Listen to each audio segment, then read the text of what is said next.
സഞ്ജു സാംസൺ ആരാധകർക്ക് വീണ്ടും നിരാശയുടെ വാർത്തയാണ്. യശസ്വി ജയ്സ്വാളിന്റെ പേര് പറഞ്ഞ സഞ്ജുവിനെ തഴയുകയാണ് BCCI. ഏകദിനത്തിൽ സഞ്ജുവിന് പറ്റിയ പൊസിഷൻ ഓപ്പണിംഗ് ആണെന്നാണ് BCCI കണക്കുകൂട്ടുന്നത്. എന്നാൽ ഇപ്പോൾ തന്നെ 3 ഓപ്പണർമാർ ടീമിലുണ്ട്. അതിനാൽ ചാമ്പ്യൻസ് ട്രോഫി സ്ക്വാഡിൽ മലയാളി താരത്തിന് സാധ്യത ഇല്ല എന്നാണ് BCCI വൃത്തങ്ങളിൽ നിന്നും അറിയാൻ കഴിയുന്നത്. യുവതാരം യശസ്വി ജയ്സ്വാളിന്റെ പേര് പറഞ്ഞാണ് സെലക്ടർമാർ സഞ്ജുവിനെ അകറ്റി നിർത്തുന്നത്. ചാമ്പ്യൻസ് ട്രോഫിക്കുള്ള ഇന്ത്യൻ ടീമിനെ ജനുവരി 12 മുമ്പ് പ്രഖ്യാപിച്ചേക്കും. 15-അംഗ സ്ക്വാഡിൽ രോഹിത് ശർമ്മ, ശുഭ്മാൻ ഗിൽ, യശസ്വി ജയ്സ്വാൾ എന്നിവരായിരിക്കും ഓപ്പണർമാരായുള്ളത്. നിലവിൽ 3 ഓപ്പണർമാരുള്ള സാഹചര്യത്തിൽ സഞ്ജുവിനെ ടീമിൽ ഉൾപ്പെടുത്താൻ സാധ്യത തീരെ കുറവാണ്.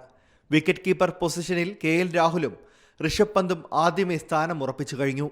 ഇത് സഞ്ജുവിന്റെ സാധ്യതകൾ തീർത്തും ഇല്ലാതാക്കുന്ന ഘടകമാണ്. ഇംഗ്ലണ്ടിനെതിരായ ഏകദിന പരമ്പരയിൽ കളിക്കുകയും അതിശയിപ്പിക്കുന്ന ഒരു മാസ്മരിക പ്രകടനം കാഴ്ചവെച്ച് BCCIയിൽ സമ്മർദ്ദം ചെലുത്തുക എന്നതാണ് ഇനി സഞ്ജുവിന് മുന്നിലുള്ള ഒരേ ഒരു സാധ്യത. പക്ഷേ ഇംഗ്ലണ്ടിനെതിരായ ഏകദിന പരമ്പരയ്ക്കുള്ള ടീമിൽ സഞ്ജു ഉണ്ടാകുമോ എന്ന കാര്യത്തിൽ ഇപ്പോഴും ഉറപ്പില്ല.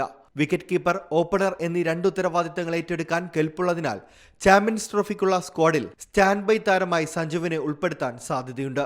ചാമ്പ്യൻസ് ട്രോഫിക്കുള്ള സാധ്യതാ സ്ക്വാഡ് ഇങ്ങനെയാണ്: രോഹിത് ശർമ്മ, യശസ്വി ജയ്സ്വാൾ, വിരാട് കോഹ്ലി, ശ്രേയസ് അയ്യർ, KL രാഹുൽ, ഋഷഭ് പന്ത്, ഹാർദിക് പാണ്ഡ്യ, റിങ്കു സിംഗ്, ശുഭ്മാൻ ഗിൽ, അക്സർ പട്ടേൽ, വാഷിംഗ്ടൺ സുന്ദർ, കുൽദീപ് യാദവ്, ജസ്പ്രീത് ബുംറ, മുഹമ്മദ് സിറാജ്, അർഷ്ദീപ് സിംഗ്, മുഹമ്മദ് ഷമി അല്ലെങ്കിൽ Mayank Yadav. Sports desk, C Malayalam news.